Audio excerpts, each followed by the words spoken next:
Chapter 1. The Girl with a Future. On the 1st of July, 1961, a baby girl was born at her family home in Sandringham, Norfolk. Her parents, Francis and Johnny Spencer, couldn't decide what to call her at first. They had 2 daughters already, and this time they really wanted a boy. Finally, they called her Diana. They didn't know that in the future the name Diana Spencer would be famous all over the world. They could not guess how popular she would be in her short but full life.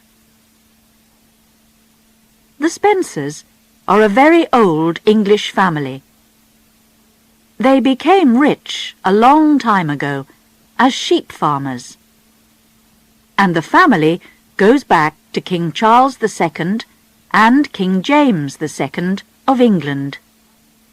They have been friends and helpers of the royal family for hundreds of years.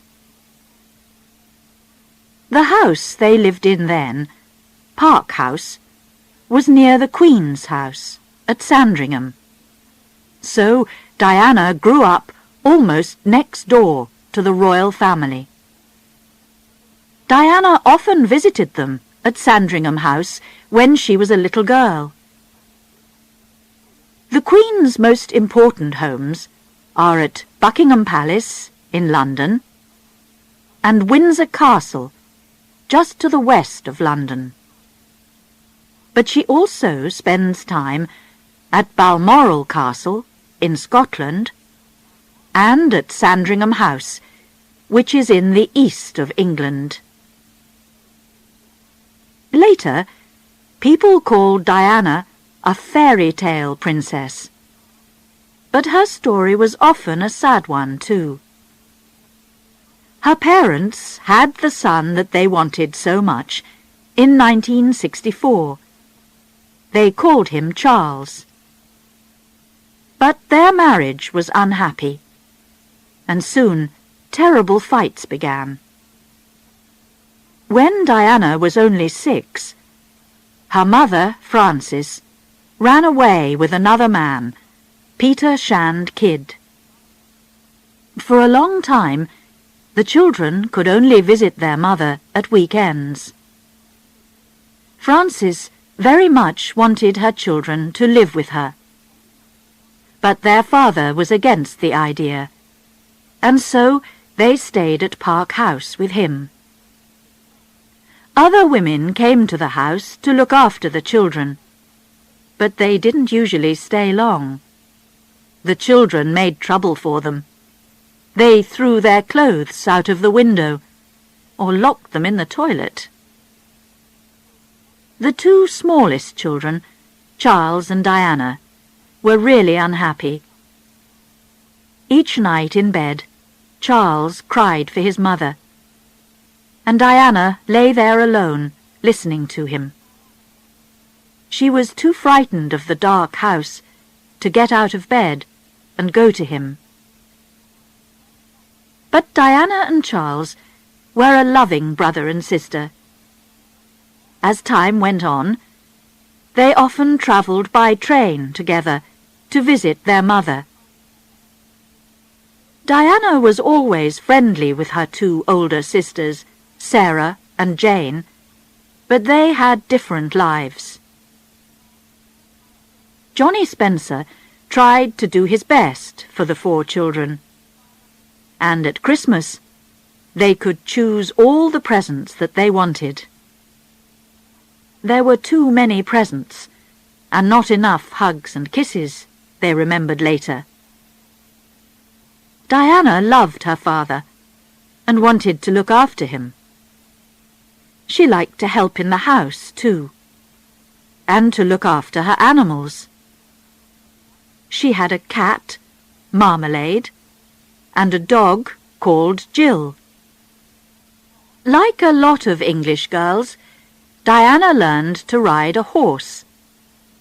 But after she broke her arm in an accident, she was frightened and didn't want to ride again. Like the children in many rich or old families in England, the Spencer children went away to school.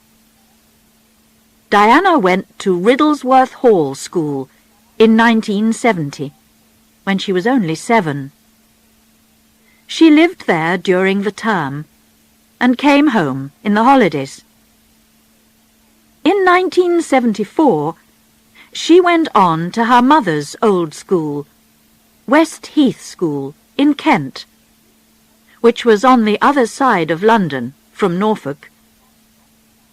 Her sisters, Sarah and Jane, were also students there. By then, her mother wasn't living in London, but in Scotland. She and her husband Peter had a large farm on an island. It was a wild and beautiful place, and Diana had some lovely holidays there. In Diana's young life, everything was always changing, and she often felt alone. She was very sad when her grandmother, her father's mother, died in 1972. Her grandmother was a very kind woman. She looked after Diana a lot when her parents separated. Things changed even more in 1975, when her grandfather died too, and the Spencer family moved into the old family home at Althorp in Northamptonshire. Diana's father was now Earl Spencer. Diana became Lady Diana Spencer, and her brother Charles a Viscount. Later, he too became an Earl. Until then, Park House in Sandringham was the only home that Diana knew. She didn't like going to Sandringham House to visit the royal family much. She felt strange in the royal house. But she loved Park House, with its friendly rooms and its big garden. She could go swimming in the pool there, play tennis, or hide in the treehouse. The children didn't really want to live at Althorp. They didn't enjoy their visits there when their grandfather was alive. The house was large, dark, and frightening, with lots of old family pictures on the walls. But as they grew up, they liked it more. They enjoyed having their friends to stay. It was a good house for parties. At school, Diana made plenty of friends. She was a good student, not especially clever, but she enjoyed her lessons. She liked English and painting, but she was best at dancing and swimming. It was soon clear that she would never go to university, but she was helpful and kind. She even won a cup for helpfulness. As part of the school's charity program, Diana began to visit old or ill people in the town near the school. Usually she talked to them or helped with their shopping. This is perhaps where her love of charity work began. But she was not always quite so good. Once, she got into real trouble when she left the school at night. She planned to meet a friend outside the school to get some sweets from her. One of the teachers found her empty bed and called the police. The head teacher was very angry, but her parents were secretly amused. When Diana left West Heath School, she was 16. At first, she didn't know what to do. Life at home was changing again, because her father had a new wife. Her name was Rain, and she was the daughter of Barbara Cartland, a famous writer of love stories. Diana and her brother and sisters were not very pleased about the marriage. They didn't want Reine as their second mother, and were always fighting with her. But Johnny loved his new wife, and they were very happy together. And in the end, Diana was pleased that Reine was there to look after her father. In 1978, a year after the marriage, Johnny became very ill. The doctors thought that he would die. Reine nursed him back to health, but it was a long time before he was better again. A little earlier, in 1977, Diana went off to a very expensive finishing school in Switzerland because she didn't want to stay at home. Girls from rich families went there to learn to cook, to speak French, and to look after a home. Diana only stayed there for 6 weeks, then decided that she wanted to go back to England to work. In the past, girls from important families like the Spencers never worked for money. But times were different now, and Diana wanted to be like other girls of her age. "I can easily find a job," she told her father.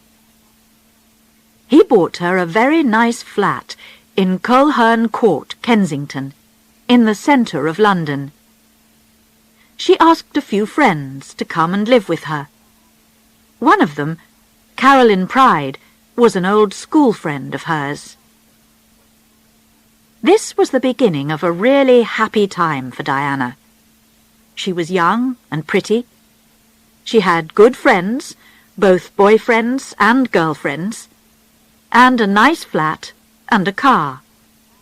She was free to try and find her way in the world. What could she do for a job?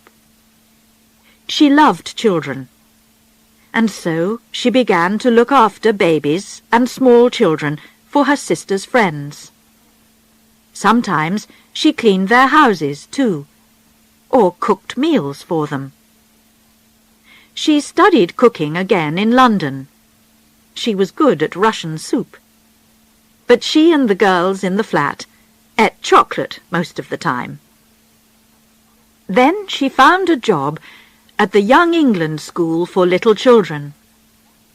Here she was very happy, and her bosses were very pleased with her work. She was calm and kind with the children, and always gave them plenty of love and hugs. Soon there would be love in her life too. She would find her prince and fall in love. She would become the new Princess of Wales. She didn't know this, of course, but she did feel that she was getting ready for something special. Diana went to parties, and she had a lot of friends, but she was never serious about a man at that time. "I had to keep myself tidy," she said later, "for what was coming." Chapter 2. A Fairy Tale Wedding.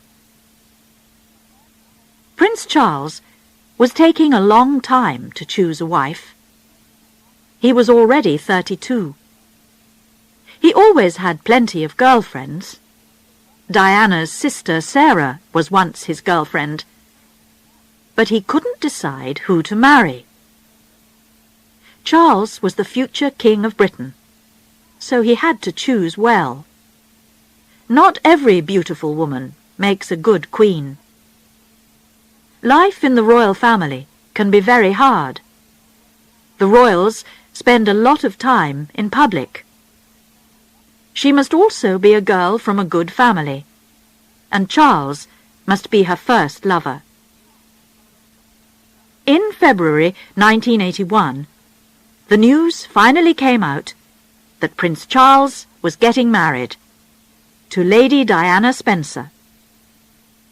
The photos in the newspapers showed a pretty, quiet girl with a sweet smile, and the reporters soon began to call her Shy Di. Diana was the first English girl to marry a Prince of Wales for 500 years. And in private, Prince Charles said that the Spencers were more royal than the royals. It seemed that Diana and Charles were perfect together. People in Britain began to look forward to a fairy tale wedding. Diana grew up with the royal family, but for a long time she didn't really know Charles. There are a lot of families in the royal circle, and also Charles was 12 years older than her. He was already a young man when she was still a child. But when Diana was 16, they met at a country house party. She was only a schoolgirl, and Charles was more interested in his dog and his sport than in her. But from that time, Diana put a photo of Charles by her bed. They met at a few more parties, but it was only in July 1980 that Charles began to look at Diana with new eyes. They were both staying with friends in the country. In the evening, Diana sat next to Charles outside in the garden. She was telling him that she saw him at a funeral a year earlier. "You looked so sad," she said. "I thought, it's wrong that you're alone. You need someone to look after you." Charles's heart opened to her, and from then on he was seriously interested in her. He asked her out for an evening of music, with supper later at Buckingham Palace. But he didn't give Diana much time. She only had 20 minutes to wash her hair and get ready. "Maybe you'll be the next Queen of England," a friend told her. Diana only laughed. Then Charles asked her to go to Balmoral for the Braemar Games, the Scottish sports which happen every September. Diana's sister Jane was now married to Robert Fellows, the Queen's personal secretary. They had a small house in the Royal Park at Balmoral, and Diana stayed there with her sister and husband. Prince Charles phoned her every day, and they went for walks together. Until then, no one guessed that the prince had a new girlfriend. But one day, Charles and Diana were fishing down by the River Dee. Suddenly, they noticed someone on the other side of the river. It was a reporter from a newspaper looking for royal news. Diana quickly ran to hide behind some trees and used a mirror from her handbag to watch him. Two other photographers hurried to the same place by the river. They were all very excited, trying to see this new woman in Charles's life. Diana escaped from them that day, but soon the reporters knew her name, and it was in all the newspapers. Now her life began to change. The public wanted to know all about her, and paparazzi followed her everywhere. They followed her in her little red mini-metro car. They phoned her in the middle of the night and waited for her outside the Young England school. Even when she agreed to a photograph, they still made trouble. The light was shining behind her skirt and showed all of her long, beautiful legs. It was a very difficult time for a shy young girl, and the royal family didn't help her. Even Charles was not amused by the photograph. Diana began to understand that even famous and popular people can be very much alone. When Prince Charles finally asked her to marry him in February 1981, she agreed. She arrived back at her flat very happy that night. Her friends were waiting for her. They knew that it was something special. Diana said, "I've got news for you, but I must go to the toilet first." So they all knocked on the toilet door until she told them. "I'm going to marry Prince Charles," she called out, half laughing and half crying. He gave her a beautiful blue ring, and they were ready now for the photographs, the television recordings, and the public appearances. Several times they had to answer the question, "Are you in love?" "Of course," answered Diana. But Charles was not so sure. His answer always seemed to be, "Yes, but what does that mean?" To the public, it was real love. It was exciting news for Britain. Here was a fairy tale prince and princess, bringing new colour and life into the royal family. Diana now moved into Clarence House, the Queen Mother's home, and was safer there from the reporters. Everyone was getting ready for the wedding. Over 10,000 presents arrived for Charles and Diana. She chose a young husband and wife, David and Elizabeth Emmanuel, to make her wedding dress. "She made coffee for us," they remembered. Here was the future Princess of Wales, and we were students not so long ago. It was quite a surprise. But not everything was perfect. At the centre of the fairy tale, there was a black shadow. When Charles asked Diana to marry him, something strange happened. She suddenly felt, deep inside, that she would never be queen. She also knew that she would have a difficult job as Charles's wife. This did not stop her. But just before the wedding, she became seriously worried. She suddenly understood that Charles's old girlfriend, Camilla Parker Bowles, was still very important to him. Diana found a present from Charles to Camilla, and he often telephoned her. Did Charles really love her, or was he still in love with Camilla? And Diana was no longer free. The happy days in her flat with her friends, and at work with the little children, were all gone. The royal machine frightened her. There were so many royal rules, and Buckingham Palace was a dead place to her. No one welcomed her when she arrived at Clarence House, and no one told her how to do things. She still tried to enjoy herself. She escaped to Australia for a quiet holiday with her mother, where none of the paparazzi could find them. Back at Clarence House, she wanted to go on with her dancing, and so she asked her old teacher to come and work with her. But she knew that soon nothing would be the same.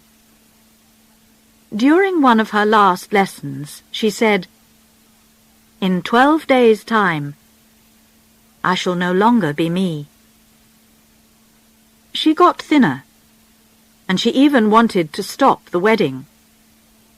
Her sisters told her to go on. "Bad luck. You've got to do it. Your face is on the tea towels now," they said. So On the 29th of July, 1981, Prince Charles married Lady Diana Spencer in St. Paul's Cathedral, London. It was a great day for England. More than 1 million people were out on the streets in the morning to wave as she went by. In Britain, everything stopped as people switched on the television. In many houses, there were little parties, as families, friends, and neighbours all sat down together to enjoy themselves. Diana arrived at St. Paul's with her father. The church was full of important people from all over the world. Not only was the British royal family there, but there were other kings and queens from Europe. There was beautiful music, and the church was full of flowers. Diana looked wonderful in her long wedding dress, which was almost white, with the skirt very long at the back. With flowers in her hands, and her heart full of hope, she agreed to marry Charles. "I will," she said. Charles put the wedding ring on her finger. It was made of Welsh gold. This gold was a present to the royal family about 50 years earlier, and Diana's ring was made of the very last piece. Charles and Diana were now husband and wife. They promised to stay together all their lives. The crowds who were shouting, "Lady Di! Lady Di!" now changed the words to "Princess Di! Princess Di!" They went back to Buckingham Palace, where Charles kissed his new wife in public. Then they left for their wedding holiday. First at a house called Broadlands, then on the royal ship Britannia. Diana was suddenly the world's favourite woman. Her face really was on the tea towels, and on cups, glasses, spoons, and all kinds of things that people bought at the time of the royal wedding. They wanted something to record and remember that special day, the most important royal day since Elizabeth became Queen in June 1953. In some ways, Queen Elizabeth was still part of a picture which was painted by the famous Queen Victoria over 100 years before. In this picture, the royal family is a good Christian family.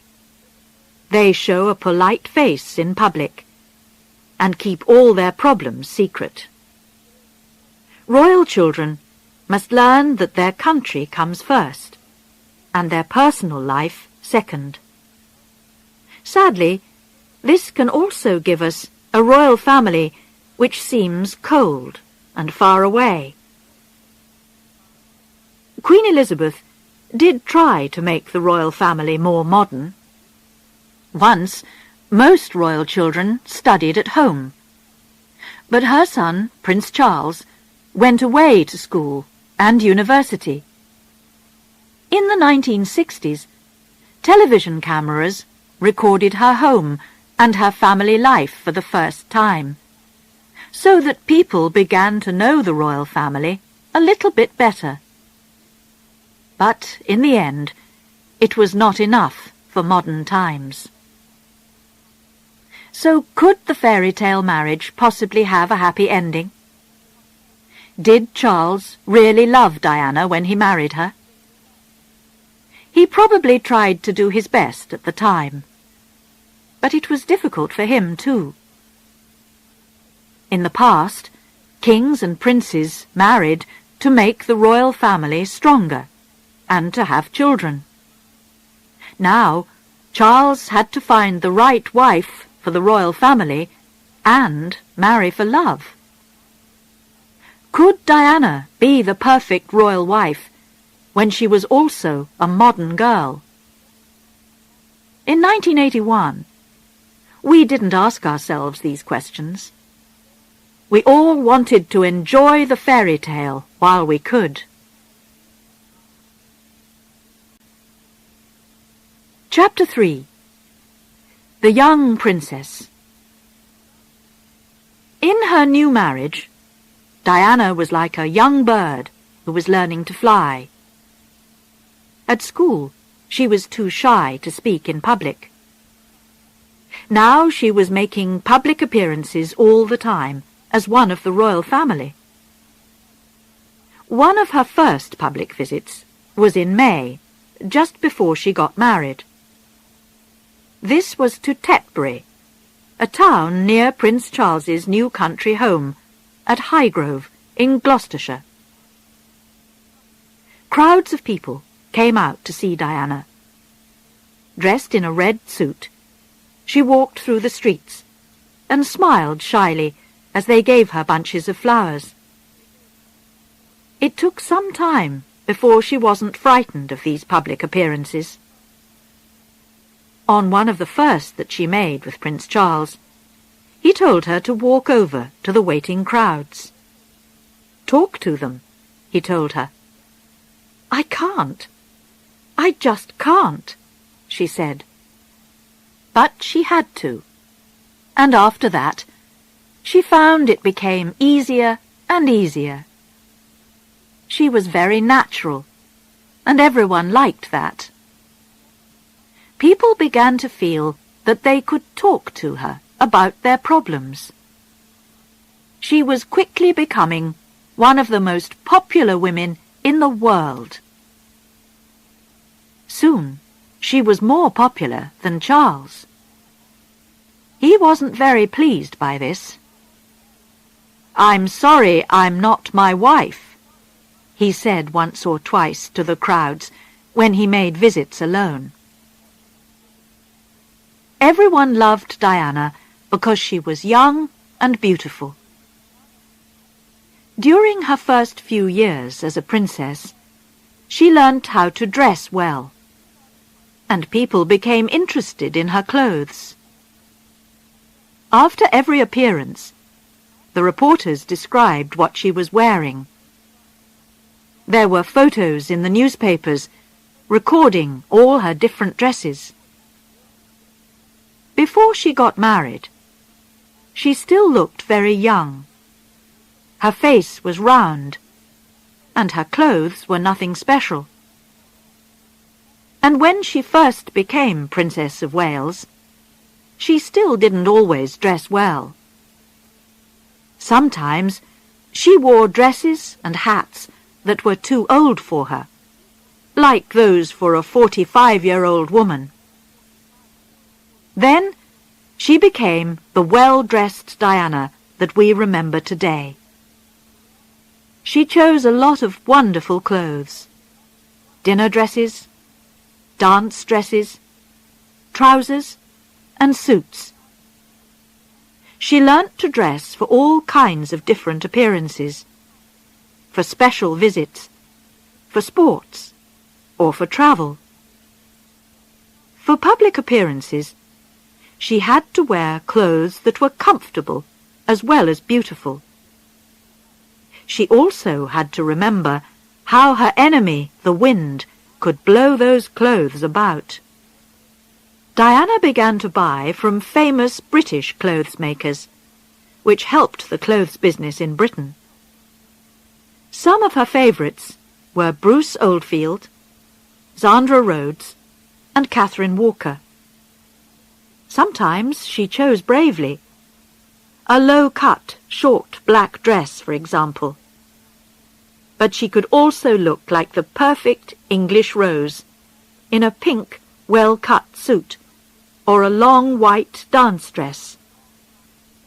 With her long legs, fair hair, and wonderful smile, she could look good in almost anything. Then Diana became a mother too.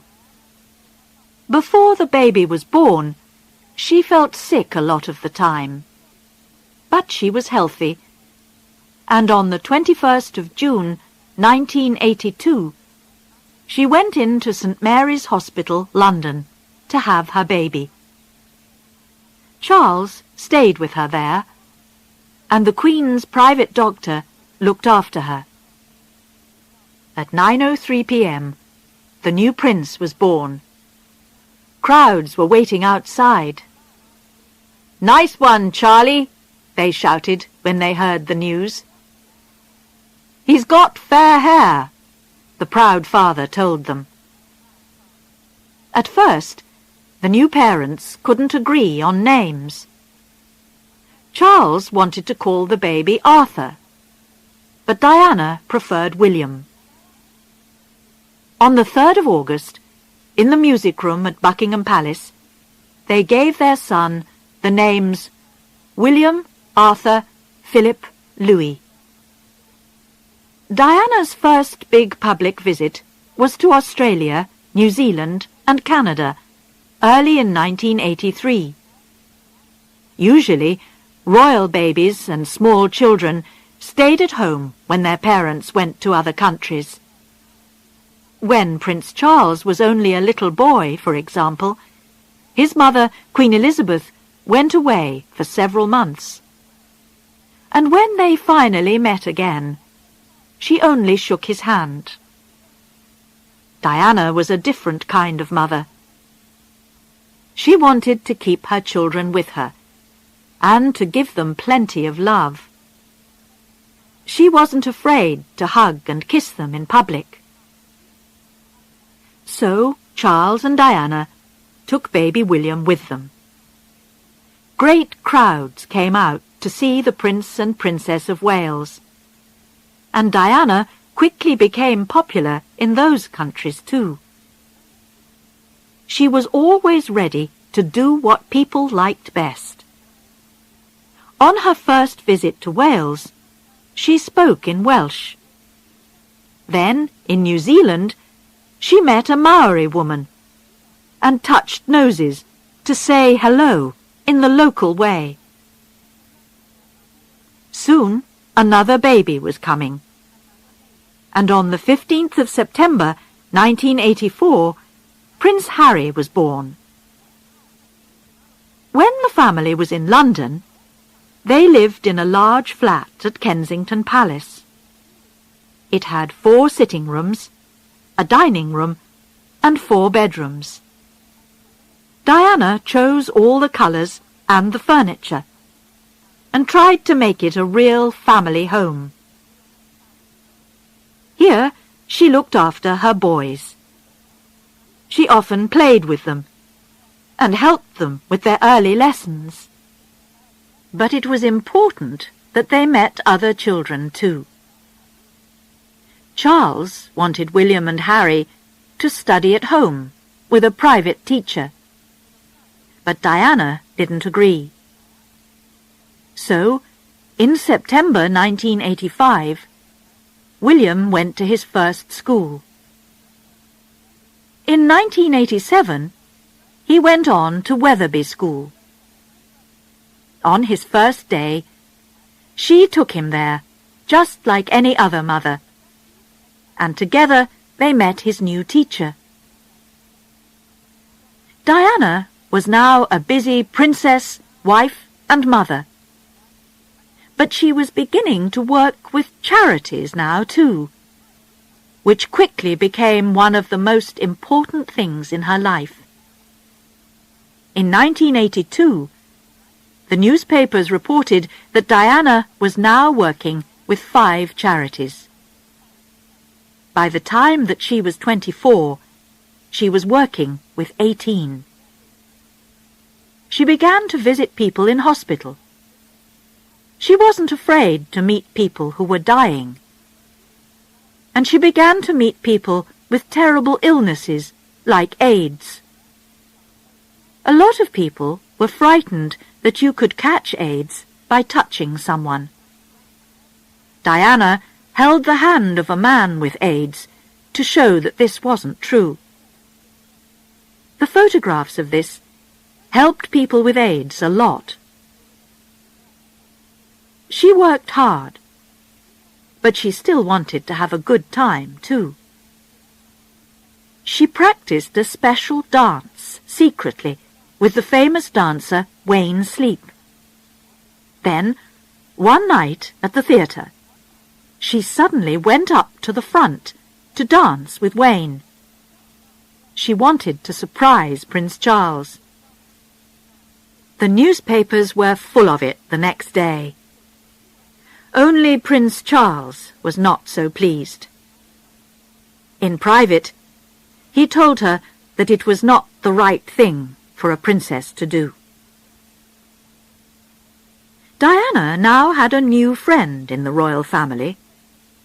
This was Sarah Ferguson, or Fergie, who married Prince Andrew, Charles's younger brother, in 1986. She was a girl with a warm heart, but she wasn't always sensible.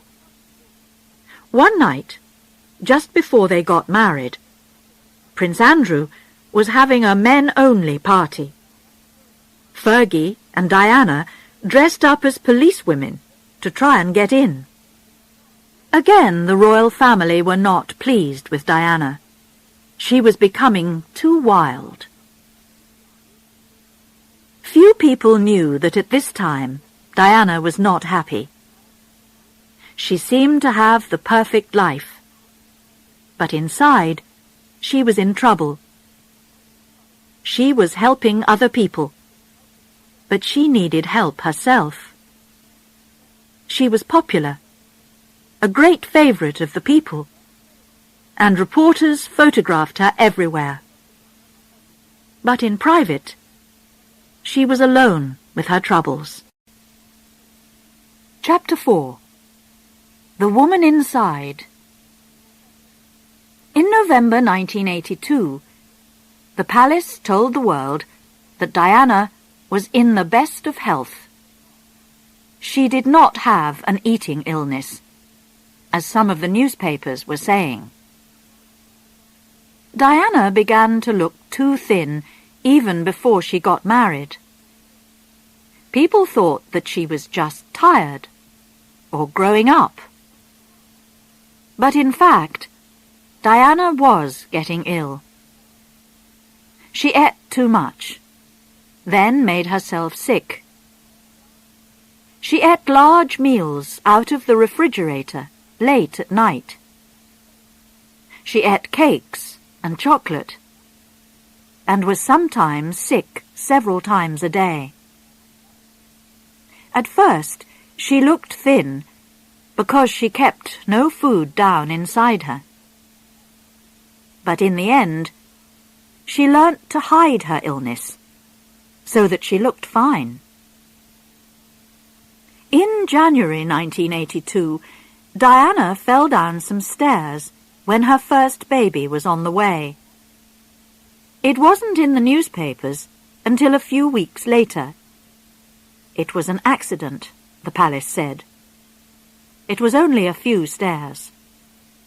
The doctor visited her, and she was fine now.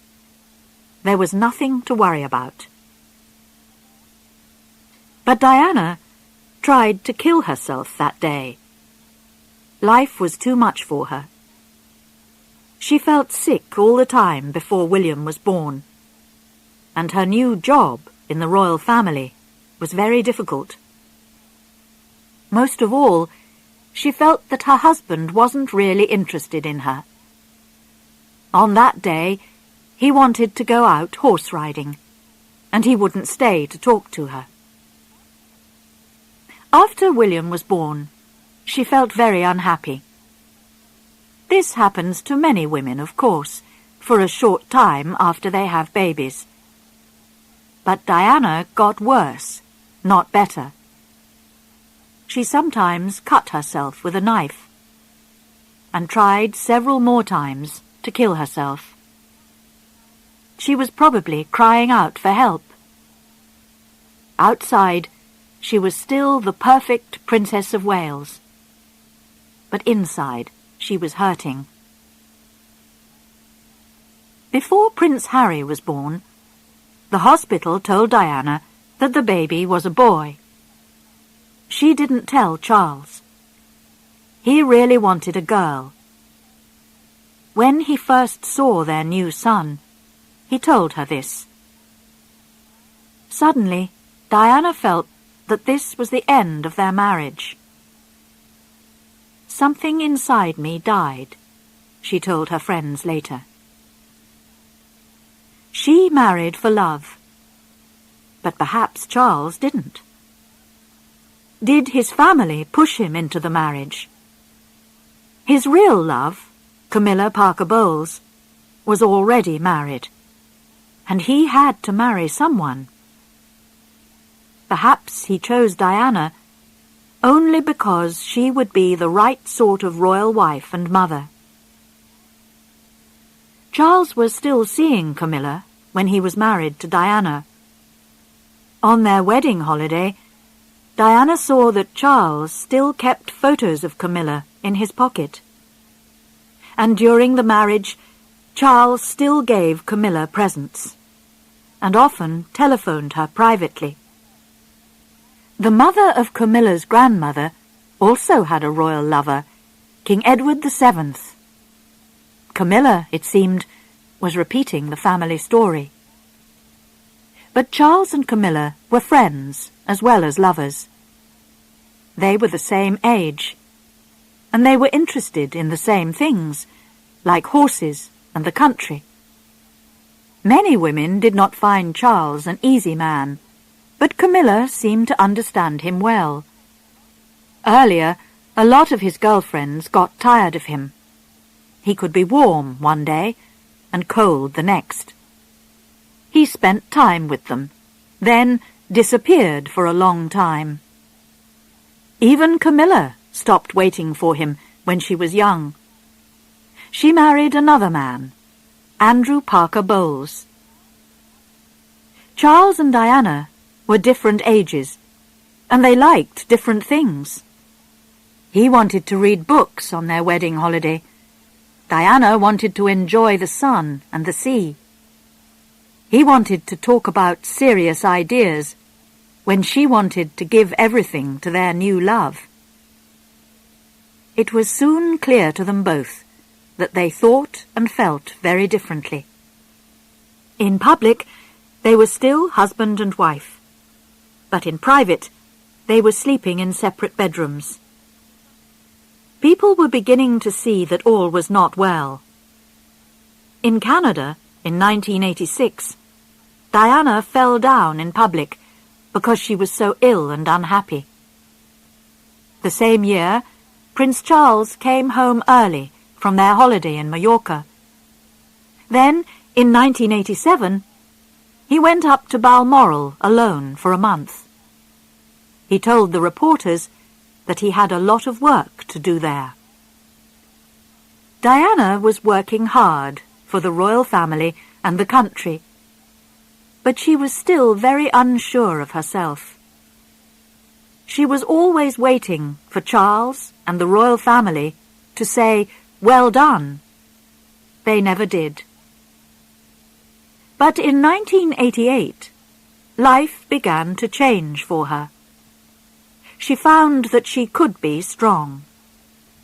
A terrible accident happened when she and Charles were on holiday in Switzerland with a group of friends. Snow came down from the mountains and killed Hugh Lindsay, one of their best friends. Diana was in bed with a cold at the time.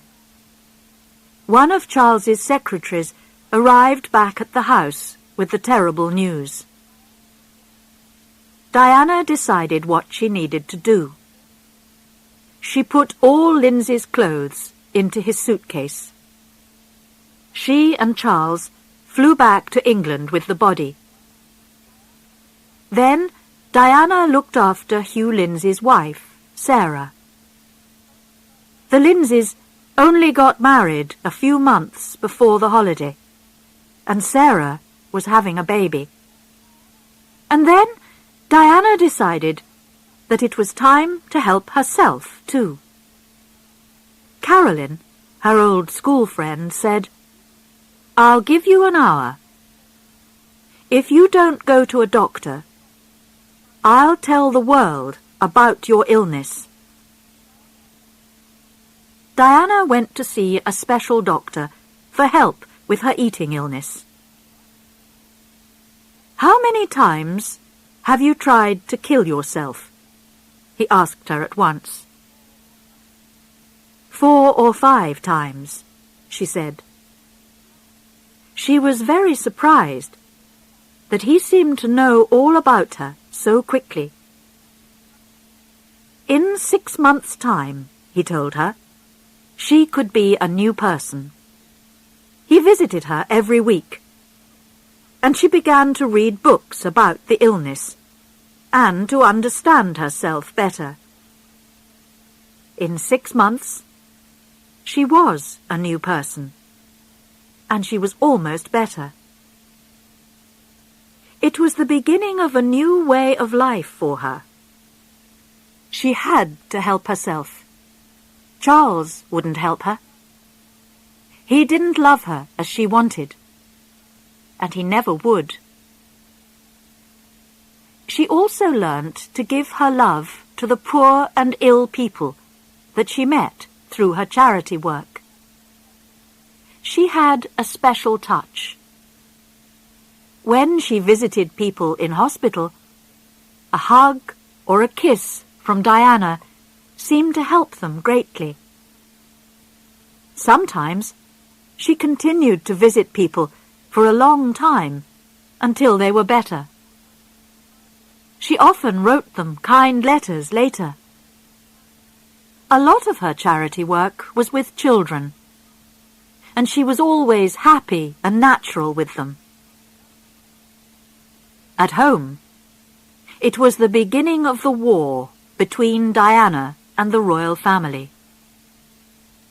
It was difficult for people who worked for Charles and Diana. They had to decide which side they were on. You had to be a Charles person or a Diana person. If you tried to be both, you quickly got into trouble. Diana began to think of Charles's people as the enemy. They now lived 2 separate lives in the family, too. There was Diana's life and Charles's life. This was true even for the boys. When Diana took them out, they went to modern places that children like, water game parks or the cinema. They usually wore ordinary clothes, like jeans and t-shirts. With Charles, they wore more grown-up clothes and did country things that he enjoyed, like fishing. The public began to think worse of Charles when Prince William had a serious accident at school in 1991. Diana stayed at the hospital with him all night, but Charles went off to the theatre. How could he do that? People asked. What sort of a father is he? Charles loved his sons too, but perhaps he didn't understand how to show it. He did try to do better after that, but many people were beginning to prefer Diana. But not everyone. She's ill, some people were saying. She needs to be in hospital. Or she's trying to hurt the royal family. They must stop her. Diana was beginning to make a new life for herself. It was difficult, and she was often unhappy, but it was the only way out.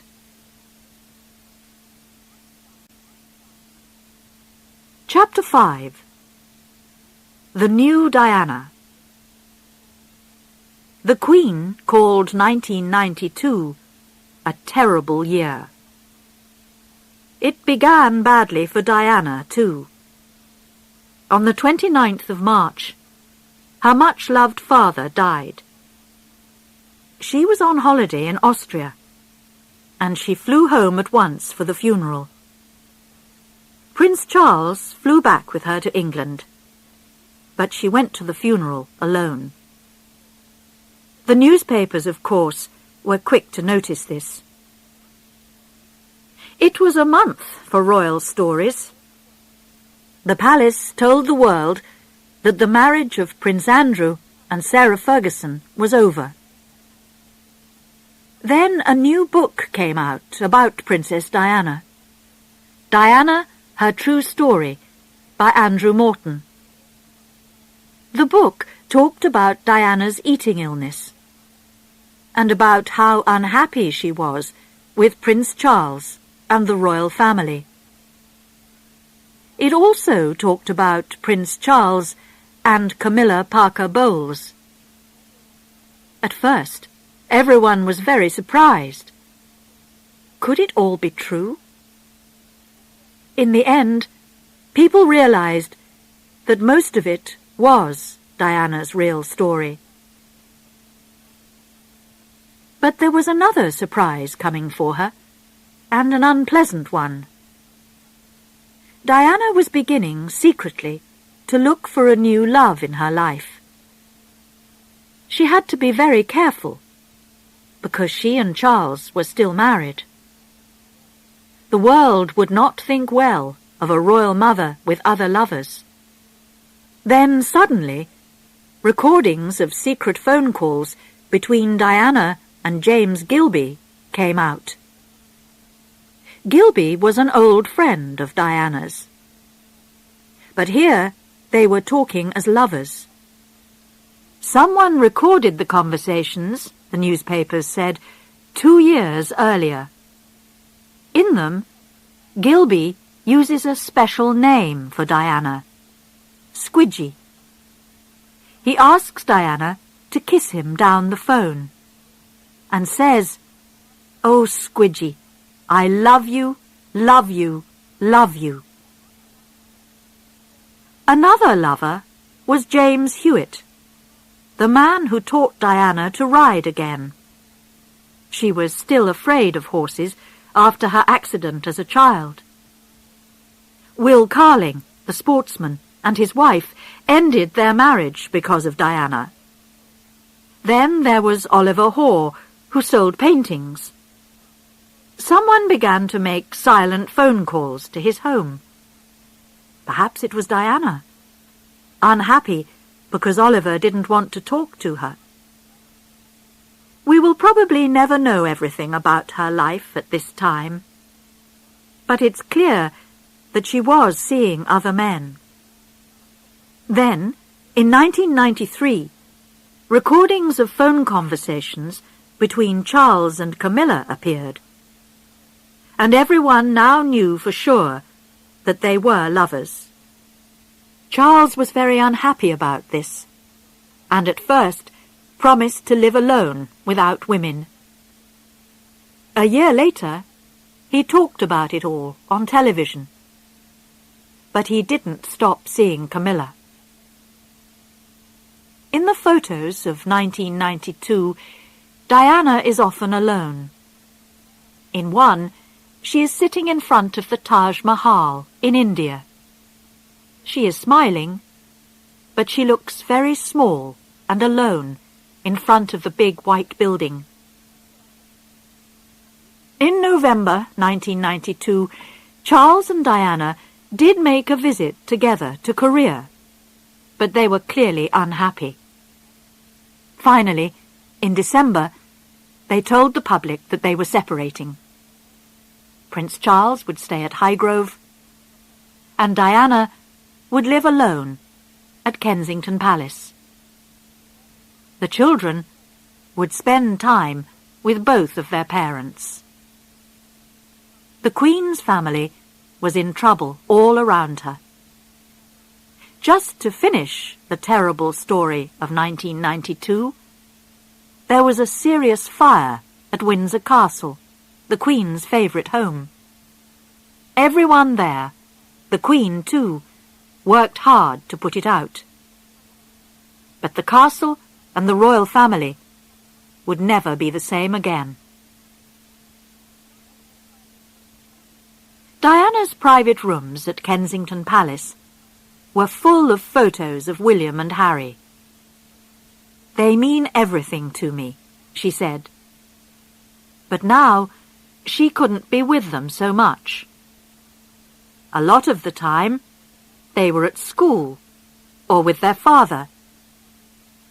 She even had to eat her Christmas dinner alone, while William and Harry spent Christmas Day with their father and grandmother. But she was doing her best to help her sons for their future as royal princes, and William perhaps as the future King of England. She decided that they needed to understand some of the country's problems. She took them to visit sick people in hospitals. But she also took them out secretly to see some of the dark and unpleasant places where homeless people spend the night. In 1995, William went to Eton, one of the top schools in the country. But he didn't forget the other side of life that Diana showed him. He later gave Diana the idea of selling a lot of her dresses for charity. Diana's new life had good times in it too. She had plenty of friends. Many of them were famous, and some of them were film stars or pop stars. She was friendly with the pop stars Elton John and George Michael, and with Terence Stamp and Richard Attenborough, the film stars. She knew Luciano Pavarotti, the Italian singer, and others from the music and film world, like Michael Jackson, Paul and Linda McCartney, and Liza Minnelli. She often had lunch with friends. An Italian restaurant, San Lorenzo, in Kensington, was her favourite for a long time. She still loved dancing and pop music, and she went swimming or running every day to keep in good shape. Diana was very serious about her health now. But she couldn't escape from the paparazzi. Everywhere she went, they tried to take photographs of her. Sometimes they took photos secretly. You could get a lot of money for a new photo of Diana. Suddenly, it was all too much for her. In December 1993, she told the world that she wanted to live quietly. She would stop most of her work for charities. She needed time for her children and for her private life. It was not for long.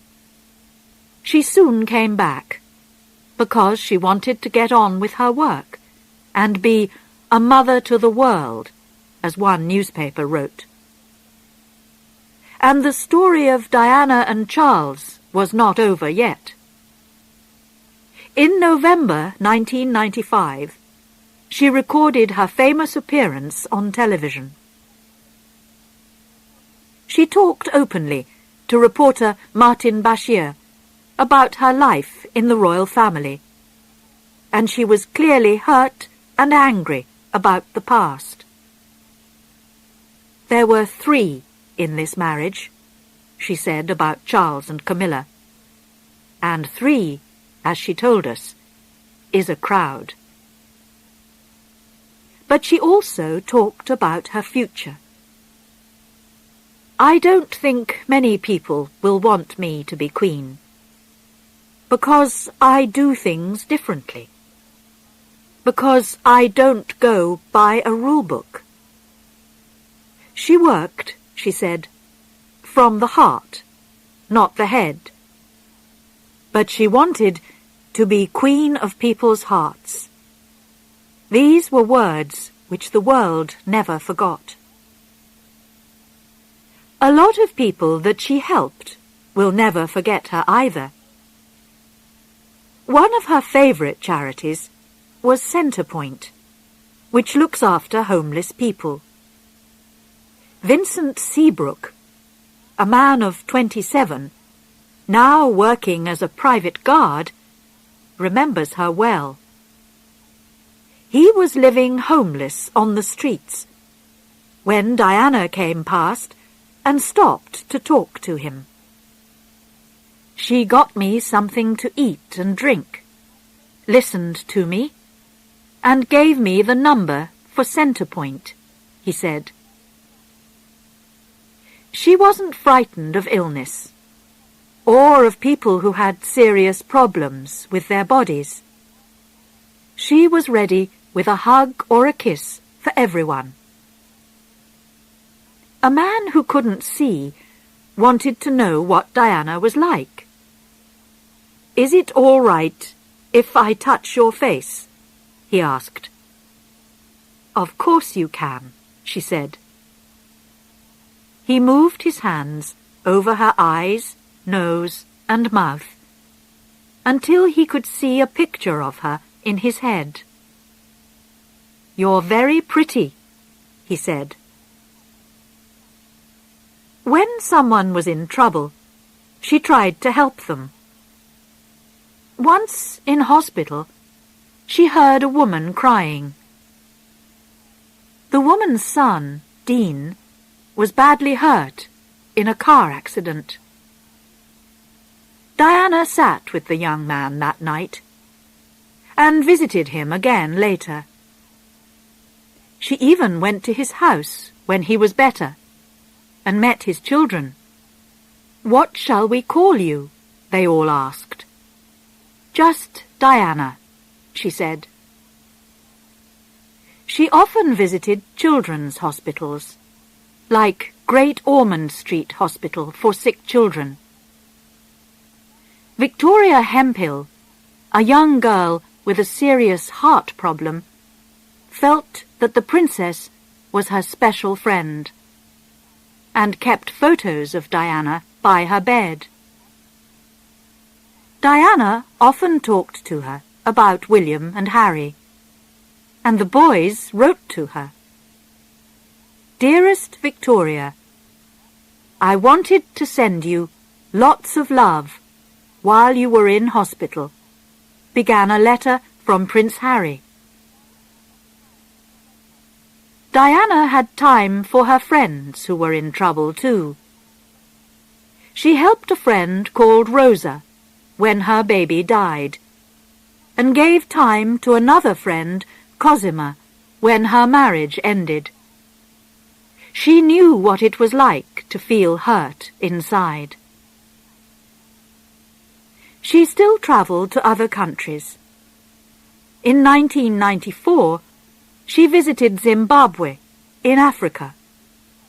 Photos show that she helped to give out lunch to children in a special school. She visited hospitals in Pakistan. In India, she became friends with Mother Teresa, who was famous for her work with poor people who were dying on the streets. Diana once said, "I'm not frightened of dying, if I can die happy." Chapter 6. Her Last Days. After Diana's marriage finally ended in August 1996, she was a rich woman with over £17 million. But she wanted to go on working. She especially wanted to stop the use of landmines. She visited Angola and Bosnia, where there are still terrible problems with landmines after the wars there. She met people who lost legs or arms from these landmines. Not only men, but little children too. When she spoke out against the landmines, not everyone agreed with her. But Diana was still ready to speak from the heart. She had a good summer in 1997. She visited her brother, Charles, in South Africa. She spent her birthday there and enjoyed a holiday with Charles and his family without any of the usual trouble from the paparazzi. There was only one sad time in the middle of July, when she went to Italy for the funeral of her friend Gianni Versace, the famous clothes maker. Something very special was happening in Diana's life that summer too. She had a new boyfriend. This was Dodi Al-Fayed, a filmmaker, who was 42. The Al-Fayeds are a Muslim family from Egypt, but they live in England. They are very rich. The famous London shop, Harrods, and the Ritz Hotel in Paris belong to Mohammed Al-Fayed, Dodi's father. The Al-Fayed family and the Spencer family were already friends. Diana first met Dodi about 10 years earlier, but they didn't become good friends until she went on holiday to France with the Al-Fayed family in July 1997. Harry and William went too, and they all had a wonderful time. It was the best holiday for years, Diana said later. And soon, Diana and Dodi became more than friends. They fell in love. They went away on holiday again at the end of that month, but they were alone together this time. They visited Corsica and Sardinia in the Al-Fayed's private boat. The paparazzi soon knew that they were lovers. And then, of course, they all wanted to get pictures and stories of Diana and Dodi. The man who took the first photos of their kisses sold the pictures for $1 million. On the 21st of August, Diana flew back to France again to start a third holiday with Dodi. By now, they were deeply in love. He gave her presents, and it's possible that they planned to get married. Dodi was married before, and had a lot of girlfriends after that. But he was very serious about Diana. This third holiday ended suddenly because of the paparazzi. When their boat arrived at Sardinia, the photographers ran after Dodi and Diana everywhere. They even found them at a hotel where they were staying secretly. That was enough. The lovers decided to leave at once for Paris. They arrived on Saturday the 30th of August. Dodi had a small home in Paris, which they tried to use secretly. During the afternoon, Dodi went out to get a very expensive ring, which he was buying as a present for Diana. It was a ring that she would never wear. The paparazzi knew Diana and Dodi were now in Paris, and were following them again. They planned to eat dinner at a restaurant in the city centre, but decided that it wasn't safe there. They went on to the Ritz, the hotel which belongs to Dodi's father. When they arrived at the Ritz, there were already about 40 paparazzi waiting for them. At last, just after midnight, they left the hotel by the back door to go back to Dodi's house. They were trying to escape and sent off another car from the front. But some of the paparazzi saw Diana and Dodie as they drove off in their special Mercedes car with their driver and bodyguard. "You won't catch me," said the driver, Henri Paul, as he drove faster and faster. So did the paparazzi, some in cars and several on very fast bikes. There were cameras and lights everywhere as they tried to photograph Diana's car. When the road came to the River Seine, it went underground. The car was now travelling very fast, perhaps at over 160 kilometres an hour. It hit a wall. The crash killed Dodie and the driver at once. The bodyguard, Trevor Rees-Jones, was still alive. So was Diana, but she was very badly hurt. It took more than an hour before they could get her out of the crashed car. They took her to hospital, where doctors tried to save her life. But it was no good. She died at about 4 o'clock in the morning. Soon telephones were ringing in Britain as people heard the news and phoned to tell their friends and families. Some heard it on the television or radio at the end of a long night's work, and it seemed that it couldn't possibly be true. At Balmoral, Prince Charles woke his sons, William and Harry, to tell them the terrible news. That afternoon, Charles left Scotland by plane with Diana's 2 sisters, Sarah and Jane. They flew to Paris together to bring her body home. During the week, newspapers, television and radio were full of Diana's sad story. People cried and left bunches of flowers for her. By the middle of the first day, there were over 1,000 bunches outside Kensington Palace. By the end of the week, it was like a sea of flowers there. With the flowers, there were cards and letters.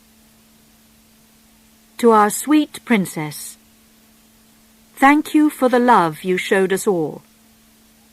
Queen of Hearts and Princess of Love were words that came up again and again. We'll never forget you, the letters said. And during that week, the mystery about the car crash was growing. When Trevor Rees-Jones, the bodyguard, finally woke up in hospital, he couldn't remember the accident. We now know that the driver, Henri Paul, had too much to drink that evening, far too much. But the paparazzi were driving too fast and too near, and the photographer's lights were too bright.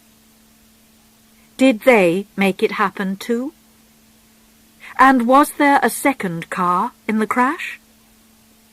Some people even thought that it was murder. This was probably just a wild story. But there was still a mystery about the crash. Diana's funeral was on Saturday the 6th of September, 1997, 1 week after she died. On Friday night, thousands of people went to London. They stayed out all night, waiting for the morning, when her body would travel from Kensington Palace to Westminster Abbey. Kensington Palace gardens were beautiful. It was a warm night, and there were flowers by every tree. People of all ages sat quietly together in little groups, remembering Diana. Her funeral, like her wedding, brought famous people together from all over the world. Some were heads of governments, and others were her friends. Many were famous names from the worlds of film and music. All the royal family was there. Princes Charles, William, and Harry walked behind Diana's body as it went into the church. Her sons gave her white flowers with a card that just said, "Mummy." In Hyde Park, crowds of thousands watched the funeral on a big screen. Many cried as they listened to the words and heard some of Diana's favourite music. Earlier that summer, Diana looked after her friend Elton John at Gianni Versace's funeral. Now, he sang at her funeral. It was a song that he once wrote about the film star Marilyn Monroe. Marilyn and Diana were both 36 when they died. Elton changed the words for Diana. "Goodbye, England's rose," he sang. "She would always grow in our hearts." Then her brother Charles spoke about Diana. He remembered how kind and beautiful she was. "Today is our chance to say thank you. We want you to know that life without you is very, very difficult." He was very angry with the paparazzi who gave her such a hard time, and he promised to try and help her sons in their future life. The funeral car took Diana's body to the Spencer family home at Althorp in Northamptonshire. People threw flowers in front of the car as it went past. At first, her family planned to bring her to the local church at Althorp, but then they decided against this. Thousands of visitors could make life too difficult for the small village. So finally, they took Diana to a small island in a lake in the gardens of Althorp Park. Here her body lies in private, but once every year, visitors can come to see the place where she rests. Diana's life is over, but her story is not. The way that she lived and died will change many things. Her life showed a new road for the royal family to take. She showed them a way to be nearer to the British people and to help with real problems in the modern world.